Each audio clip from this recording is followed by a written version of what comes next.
I'm Bill Ralston. I'm currently the project leader of the Community Partners Project for the City of Santa Clara, where we're developing a brand identity for the city. Our role is basically to do background research and help develop some ideas as to the themes of that brand message going forward.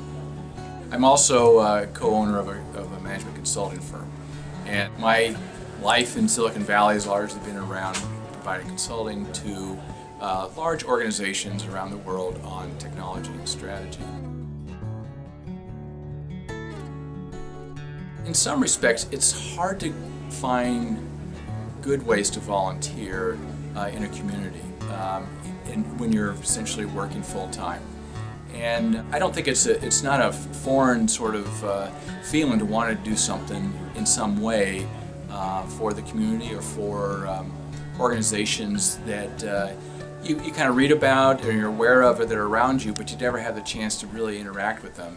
And so for me, it's an opportunity to engage with nonprofit organizations that I otherwise would not be able to engage with, and I volunteer in this particular format for essentially pro bono consulting projects because it is an opportunity to volunteer in a limited basis. There's assignments over in 5 months, and then I can essentially go on with the rest of my life. But it just gives me, it's kind of a nice way to have a very high impact effect without essentially devoting 4 hours every week to the same sort of cause.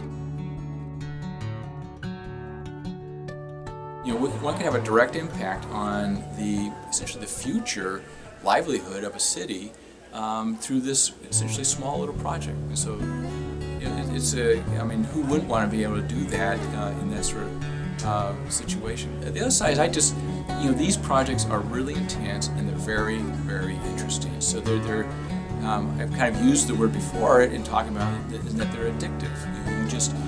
You have these great sort of intense bursts of kind of intellectual sort of fun, and at the same time you can just see what impact you're having. So it's kind of like a wonderful business model. You can only get onto assignments that really make a difference to the organization, and they're structured in ways where your insight is quickly captured and is used. And so it's a wonderful model for the person that's volunteering their time and for the organization that you're helping, because they can quickly get access to expertise that they